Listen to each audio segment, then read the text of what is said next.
সজীব, তোর সাথে এই মেয়েটি কে আমি জানতে চাই। এবারে পুত্রবধূ মা।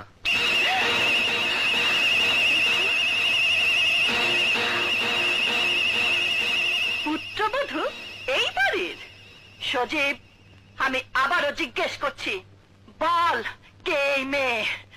বললাম তো মা, আমার স্ত্রী, তোমার বৌমা। বউয়ের মুখটা একটু দেখি। সজীব, ঘোমটাটা সরা।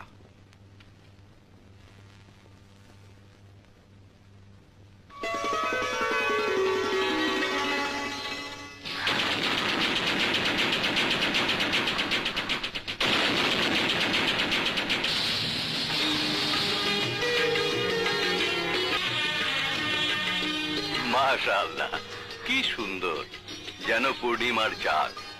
গায়ের রং তো কাঁচা হলুদের মতো। চুপ করো। সালমা, তোর ছেলে আমাদেরকে এভাবে অপমান করবে আমি ভাবতেও পারি না। ওহ নো মা, এতে সজীবের কোনো দোষ নেই। গ্রামের কিছু গরিব ঘৃণিত মানুষ আছে যারা ছেঁড়া কাঁথায় শুয়ে লাখ টাকার স্বপ্ন দেখে। এই মেয়ে, তুমি যদি ভেবে থাকো তোমার সেই স্বপ্ন পূর্ণ হবে, তাহলে বলবো তুমি খুব বোকা। তোমার মতো ছেলে ধরার ব্যবসা করা মেয়েরা কোনোদিন কারো বউ হতে পারে না। এখানে অভিজাত সম্মানীয় মেহমানদের দিকে তাকালেই বুঝতে পারবে তোমার শরীরের এই পোশাক এই মাহফিলে বড়ই বেমানান। তোকে দেখেই মনে হয় অসভ্য, ছোট লোক, নষ্টা মেয়ে।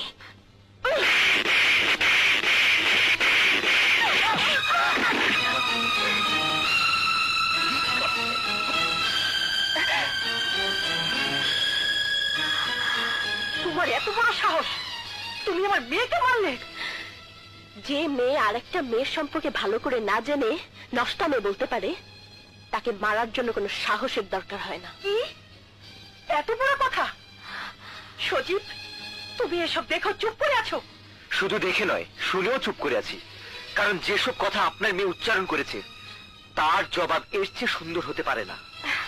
ওকে ওকে সজীব, তোমার বউ সবার সামনে আমার গায়ে হাত তুলেছে, চর মেরেছে। আমিও বলে যাচ্ছি, এই চর আমি সবার সামনে তোমার বউকে ফিরিয়ে দেব। This is my promise. চলো মা।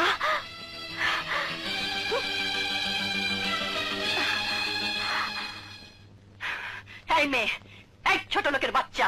বিজ্ঞানী নিউটন বলেছেন, প্রতিটি অ্যাকশনের সমান এবং বিপরীত রিঅ্যাকশন হয়। যে যা করবে তাই সে ফেরত পাবে।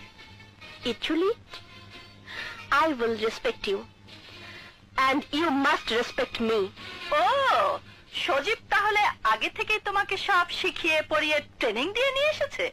মা, ও আমাকে কোনো ট্রেনিং দেয়নি এবং কোনো কিছুই শেখায়নি। যা শিখেছি আপনার এখানে এসেই এখন শিখেছি।